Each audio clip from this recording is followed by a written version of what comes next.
left posterior fascicle. So, and then finally terminate into Purkinje fibers, which end in the ventricular muscle cells, which basically will depolarize the cells, and then the cells will contract and the whole ventricles contract. So let us just take an example. If a rhythm is generated from SA node or from atria or from AV node, or let's suppose bundle of His. In this scenario, let's suppose first SA node. SA node is generating the rhythm. We will be having one whole P wave, then PR interval. This is first scenario. I'm telling first scenario. And then we have a normal QRS complex. P wave, PR interval, a normal QRS complex, and then a normal looking T wave. Always remember, in most of the leads, usually T wave is positive and QRS complex is positive. In some leads it is exception, but that is just because of the position of the electrodes. So usually the direction of the ventricular depolarization and repolarization on the ECG is usually the same when the rhythm is supraventricular. So you have a positive QRS complex and positive T wave, a normal looking P wave.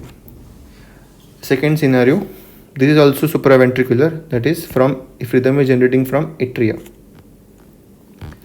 Now right now I am just basically giving you example of a simple atrial rhythm. It is not, we are not discussing right now about atrial fibrillation or atrial flutter or something like that. It's a very simple thing. Here it may happen that the morphology of P wave may change. It may be negative or maybe biphasic or anything. And PR interval may be short, it may be normal, but then everything else is okay. That is normal looking QRS complex and then a T wave.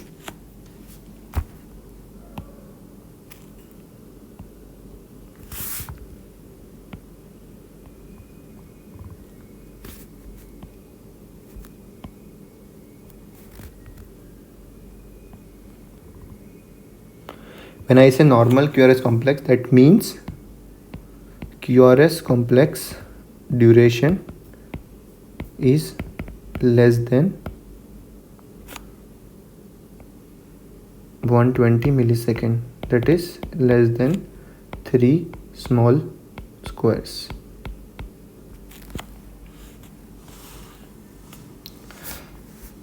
Now third scenario, that the AV node is generating the rhythm. Mostly you will see an inverted P wave, or sometimes what happens that P wave occurs simultaneously with the QRS complex. So P wave you may not be able to see. So either an inverted P wave or there is no P wave that you see, but a normal QRS complex.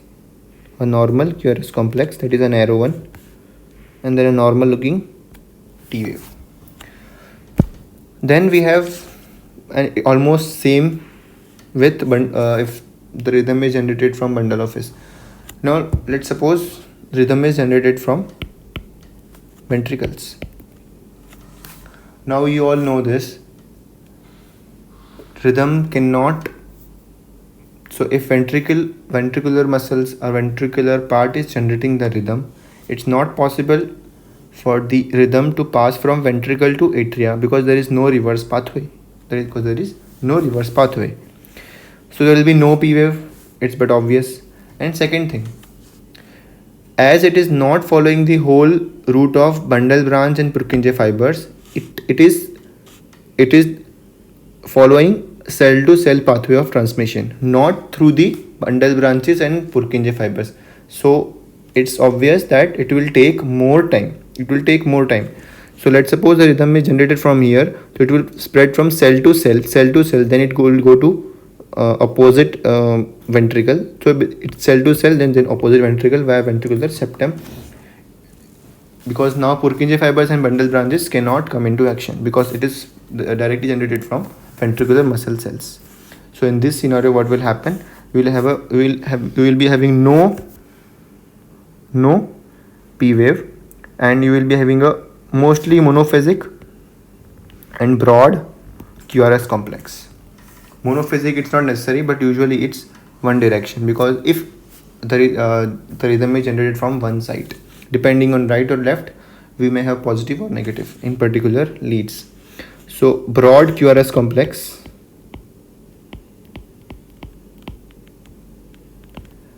and now, as it is a cell to cell transmission, and as we know, ventricular depolarization and repolarization are opposite thing, so you will be having in this case a opposite, that is negative T wave if the QRS complex is positive. So this is when the rhythm is ventricular. I hope you are understanding these things. Now I just have one question for you all. Try to find it.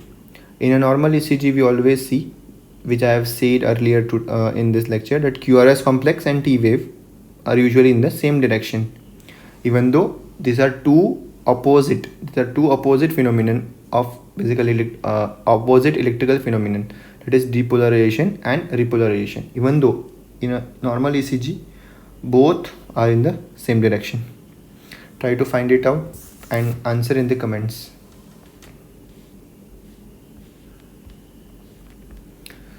So this was just to make you understand the difference between ventricular and supraventricular rhythms. So broadly, and before this, one more thing. Narrow, this is just like this thing only that we just saw. Narrow complex versus wide complex tachycardia. So whenever you hear this word, it simply means we are referring to QRS complex, that is its width or the duration. If it is less than 120 millisecond, or you can say it is less than 0.12 second, or less than 3 small squares, it is narrow complex tachycardia.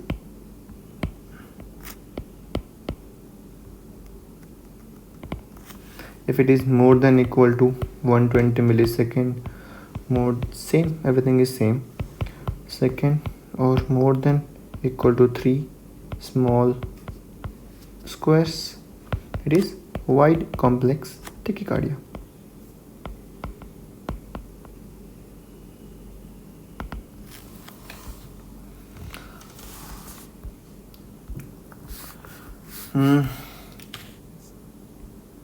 So by now you understand, you can correlate these two things about ventricular versus supraventricular and narrow complex versus wide complex. So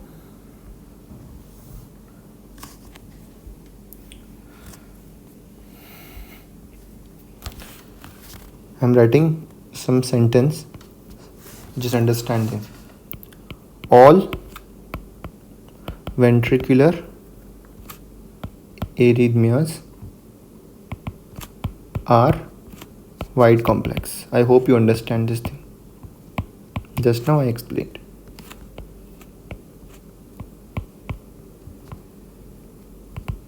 Right now we are studying tachycardias or tachyarrhythmias. Second thing.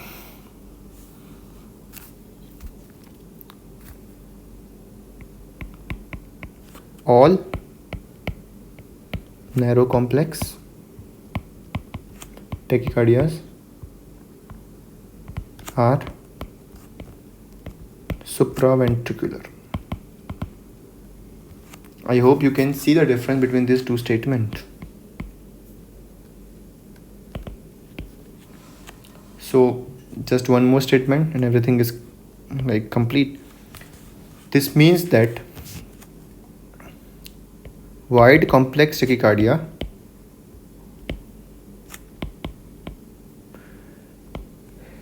can be both. Narrow complex, it can be both supraventricular or ventricular. I hope these three statements are making sense to you. It is all ventricular arrhythmias are wide complex tachycardias. Hopefully it is clear. All narrow complex tachycardia are supraventricular tachycardia. And wide complex tachycardia can be both supraventricular and ventricular. But by default, in most of the cases at basic level, we are not becoming the very pro of ECGs. We will consider that for our lecture purpose and for most of the routine purposes, because in most of the cases wide complex tachycardia we will be considering it mostly as ventricular if it is showing all classical feature of ventricular rhythm that I'll explain just now, this thing.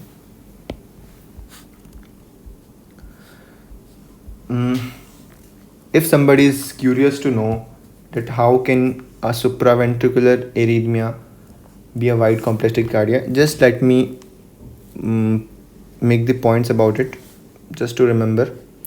If somebody asks in exams or maybe in practical or theory or in any entrance exams, supraventricular arrhythmias are usually narrow complex, except, remember these three conditions which are most common. Routinely you won't be seeing supraventricular arrhythmias presenting as wide complex, but if it is present sometimes, then the causes are: 1, except in pre-existing bundle branch block. Hopefully I am clear why.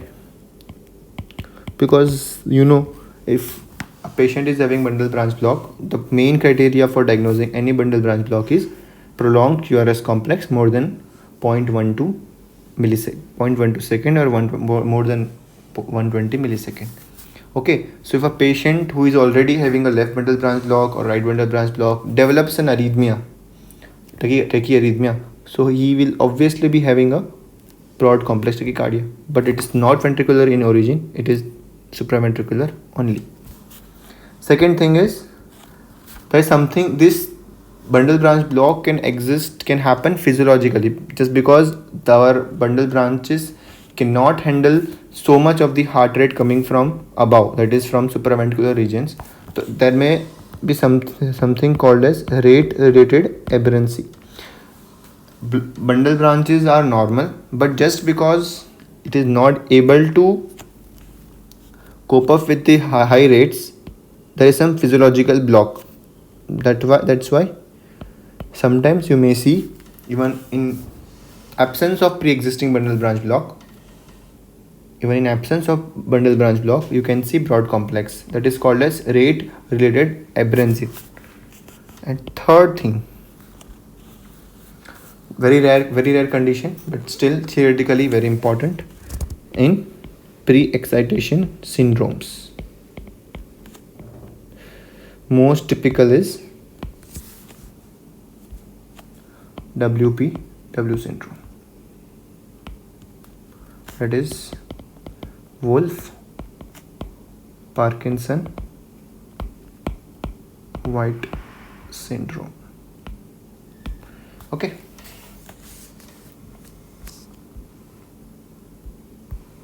so for today's lecture, just by default remember that if ECG is narrow complex,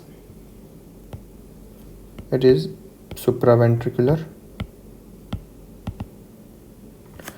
If ECG is having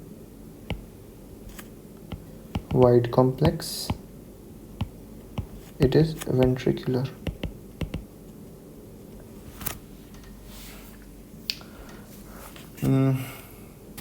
So many would be in a confusion that how to differentiate between supraventricular wide complex arrhythmia and ventricular wide complex arrhythmia. There are some method, there are some rule, there are some algorithms for that, but it's not required in routine level at our level. So let's not go into that discussion.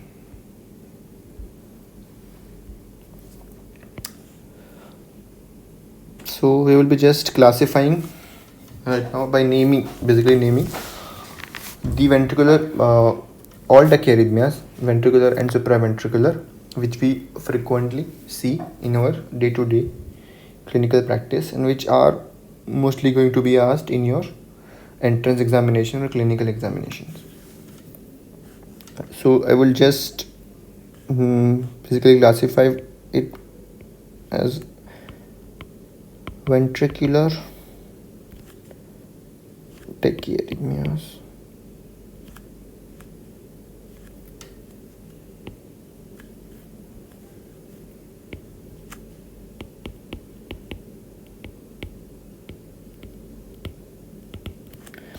Ventricular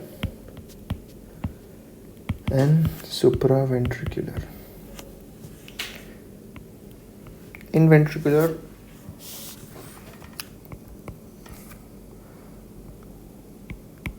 we'll be seeing ventricular tachycardia.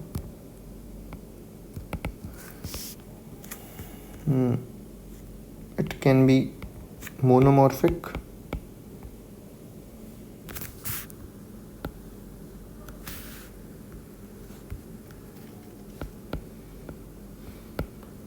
it can be polymorphic, and second is ventricular fibrillation.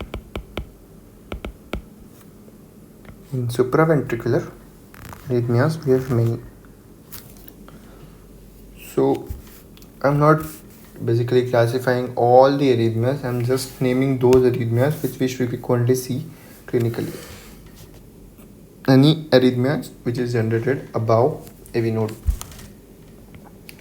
So most common, basically I won't say it's not an arrhythmia, it's just a physiological exaggeration, that is sinus tachycardia. Just to differentiate this, I won't say this is an arrhythmia.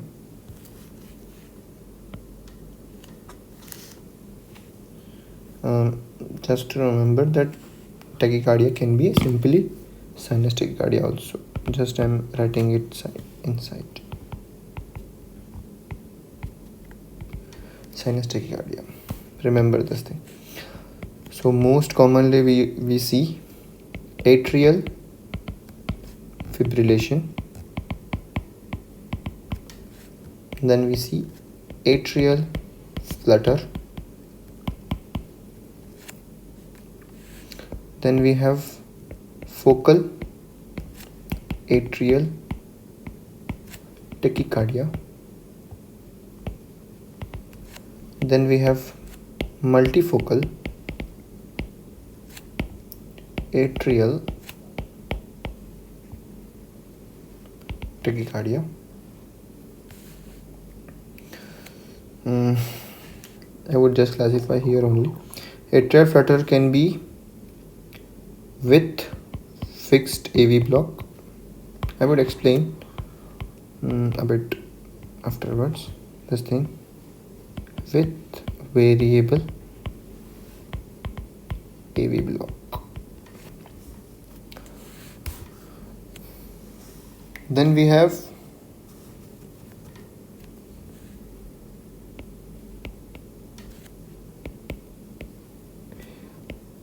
paroxysmal supraventricular tachycardia, PSVT.